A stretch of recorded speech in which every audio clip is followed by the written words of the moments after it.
I'm gonna say something you probably never heard a woman say. I am suffering the consequences of my actions. Now, I'm not saying it about the things we normally talk about on this channel, but it's true nonetheless, and it's still rare. Welcome back to Far From Eden. I'm sorry I didn't get a video out yesterday. I'm about to explain why.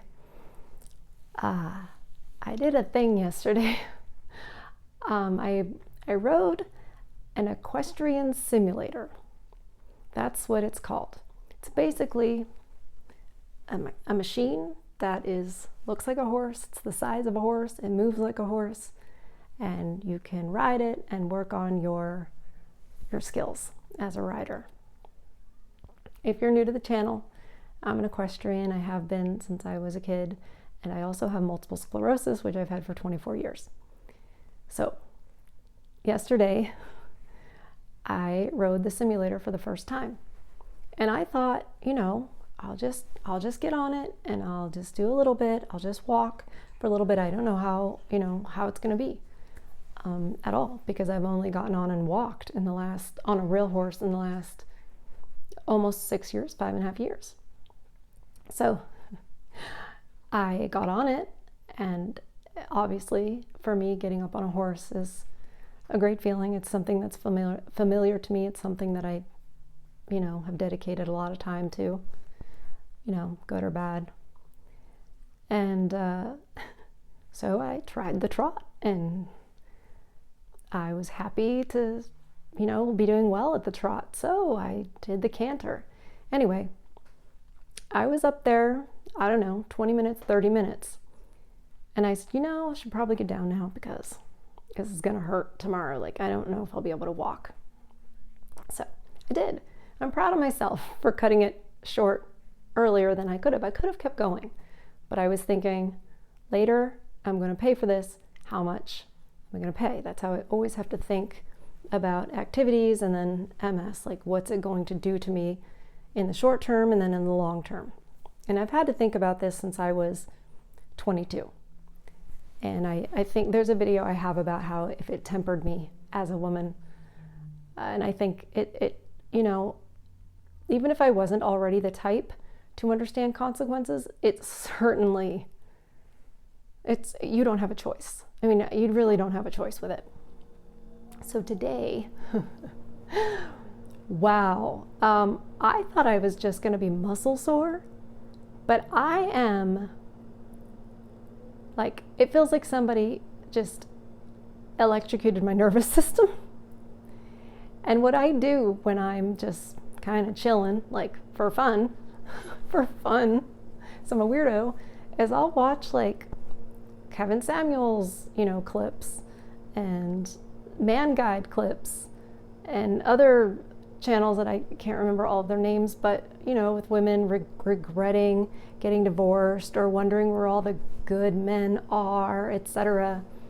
And I was thinking about, wow, man, we just really do not recognize as women what we're doing now is going to affect what happens later in life. And that is on us.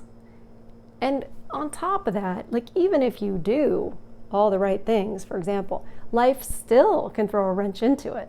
This stuff still happens, even if you do everything right. So us going out here and prioritizing all the wrong things when we're young, and then expecting, to find a good man at 35,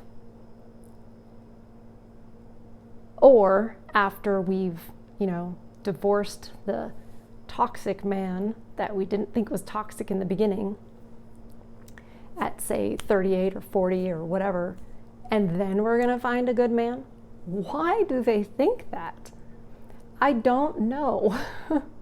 So I was like, let me come on and talk to you guys, because I'm like, they literally think that. And then they might get to the point where they think, okay, you're right.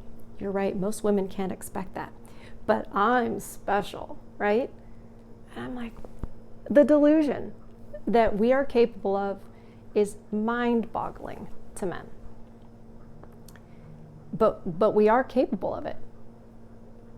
And I think for a lot of women, because this is really the first generation of women that has had that mentality of, I don't need no man. I don't need a man. I need to be strong and independent. You know, it's not important. I'm going to wait to have kids, blah, blah, blah. This is the first, you know, Gen X is sort of like the first generation to have that as the plan. And millennials certainly didn't prioritize. Each generation has prioritized family, traditional family, less and less. And women have thought, I'll have time later. And no, because what women are not realizing is that, okay, but that's your plan, ladies, but you never thought about what the men want, right? You never thought about it. You just assumed that what you were being told was a good thing to do was also what they wanted. And you just assumed that because you had the things that you value in a man, education, making money, stability, etc., that makes you valuable to him. But that's not what he looks for. He looks for something else entirely. And women don't like what men look for a lot of the time. Like, he shouldn't look for that. He shouldn't look for a woman who's dependent on him. A man wants to be appreciated. A man wants to be needed. Now, that doesn't mean he wants to be her slave and her, you know, her workhorse. That's not what it should be. But, you know, if you don't need no man and you're already completely independent and everything, the next question on these shows is, well, what do you want the man for? Companionship. They'll sometimes say somebody to build together, you know. Then it finally gets down to financial stability. And a lot of these women have kids from the previous relationship. And they just expect the next guy to take all that on because she's such a wonderful person. Like, her weight shouldn't matter, her looks shouldn't matter, her age shouldn't matter, how many kids shouldn't matter, her promiscuous past shouldn't matter. She just thinks none of that should matter. I get to do whatever I want and never face any consequences.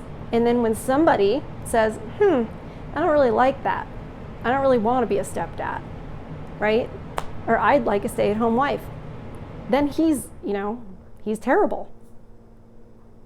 Just because he has preferences. And, you know, and these men that want that are not domineering, you know, evil. The happiest women, truly happiest women, are the stay-at-home wives. Go talk to some stay-at-home wives who are raising their babies. And you go see if you think those ones are happy or the boss babes are happy who are, you know, working 40, 50, whatever many hours a week, trying to get ahead. Who's really happy? Who's really content? Who's really grateful? Who looks ahead 20, 30 years and sees contentment and joy and things that matter? Nobody talks on their deathbed about their career. Nobody talks. People talk about, I wish I'd spent more time with family. That's what they talk about. And men seem to get it. I mean, I don't know about the younger men, although I think some of them have witnessed what the women are doing and that's what's informing them. I think when you see like the wrong way, and you're like, ooh, that's not right, it kind of puts you on the correct path to say, yeah, I don't think that's how we should be behaving, sorry. I missed a syllable. But just thinking about, you know, what I did yesterday, you know, exercising on the simulator, and then what I feel today, I recognize right away, and I recognized yesterday what it would be, what the trade-off is. because there's always a trade-off. And women seem to just think that there's not a trade-off. There's free things, you just get stuff without working. And it's because they do. When they're little girls especially, that's the world that's sort of painted for them. And it's a delusion, it's not real. And I just wish I could wake them up from believing these things that are verifiably false, just looking into the world. The Industrial Revolution and all of the modern, things like dishwasher and washing machine and birth control, all of that, it's a false sense of what is real and natural. If you remove all that and you say, okay, men and women, let's survive. Immediately, the roles are obvious. Now, you might say, well, yeah, but we do have birth control, but we do have a dishwasher, and we do have a washing machine. Yes, we do. And it has enabled us to do things differently than the natural order. And then we can say, how has that improved life? How has that improved Western civilization? More kids grow up with one parent, not both. There's more divorces. And I know that everyone will say the feminist lies of, well, that's when women were abused and women didn't have freedom and women couldn't vote. And okay, they couldn't vote. Okay, they didn't have whatever freedom. I don't know, freedom to be promiscuous, whatever. But were they content? The propaganda would say no.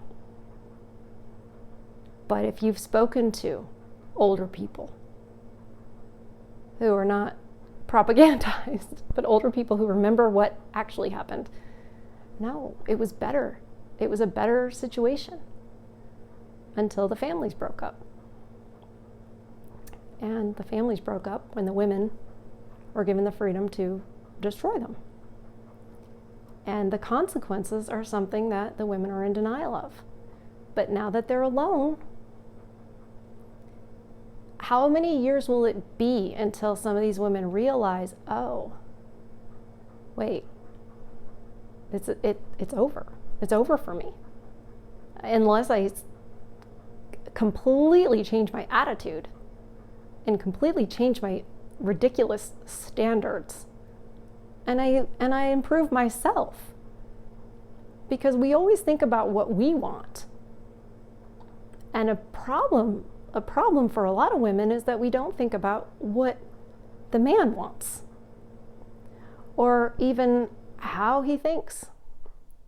What he prioritizes. We just believe, the stereotype of the men in like Law and Order SVU, like all the bad guys, Like that's not most men, okay? It's not. And the consequences for believing those things and living our lives as if those things are true and living our lives as if there's something better for us that we deserve, those chickens are going to come to roost. And it's not going to be pretty. I think we're right on the cusp of that. You do see some women realizing it on some of these YouTube channels. I'm probably in an echo chamber, so I don't think that they're realizing it by and large. Like, oh, you're making big mistakes. You need to stay with your husband. Make the best of it. Relationships are hard. And when they say that, they mean it. Like, you're not going to want to be with him. He's not going to want to be with you sometimes. That might go on for years sometimes. But you just go with it and you figure it out and you learn to get on with it. And if you have kids, you certainly learn to get on with it. And don't make the excuse, oh, well, we were fighting too much and that was bad for the kids. Yes, that's bad for the kids, so stop fighting. They always act like the only solution is we have to break up, we have to divorce. It's like, no, you can fix your attitude. Even if you think it's the other person that has the problem, you can still fix your attitude so the fighting stops. You can learn to be kind, regardless. You can learn to be patient. You can learn to prioritize things. You can find joy. As women, we're supposed to be so strong and independent, but we say that another person is responsible for our happiness. How strong and independent are you if somebody else is in charge of your happiness? It's ridiculous. Nobody should be in charge of anybody else's happiness. Life is really tough, and you have to look for joy where you can, contentment where you can, and make the best of everything to the best you can. I mean, that's what you've got to do. And I know that's not sunshines and rainbows and, all the Disney promises that little girls get told and women like to believe, but that is the truth. So that's kind of my rant for this Sunday. Thank you for stopping by and listening. I'm going to continue paying the consequences of my actions, but I'm also choosing for this scenario, right? My little analogy of my soreness and feeling like my nervous system got I feel like somebody picked me up by my ankle and shook me like a giant and shook me and then threw me down. But I did it to myself and I accomplished the thing that I was going to do. And it was tough for me. It was tough, but I accomplished it. So I choose to feel like, okay, I did that thing. I rode the simulator. I rode better than I thought I was going to do. I don't know if I'm more out of shape than I thought I was, but it's affecting me in a way I didn't think. Is it scary? Yeah, it's scary. Because this could turn into some big flare-up that's like, oh, you can't walk tomorrow. But I'm not going to think about that. I'm going to use my female ability to delude myself and think, no, we're going to rest. We're going to be patient. We're going to drink a lot of water. I may have eaten Taco Bell. I know. There's going to be consequences for that too. Yeah. I never said I was better. I really didn't. I never have said, oh, I'm better than everybody else. Like, I'm figuring this stuff out too. Anyway, so I'll be continuing to do that. I am feeling okay though. I know there's some of you that will worry, and I'm really okay. I am. I know that I need to rest through. I have 24 years experience dealing with this monster. I'm going to rest through it, and I'm going to use this as a learning tool to continue to do different exercises going forward, get stronger going forward, etc. So that's what I'm going to do. Anyway, it's good to hang out with you guys on this Sunday. I hope you're doing well. It's almost time for the clocks to change, and that'll be nice when we have more daylight in the evening. I don't know why that'll be nice. It's just something. See, I choose to look forward to it. Weird, but I trained myself to do that. Anyway, take care of yourselves. I love you guys, and I'll see you guys on the next one.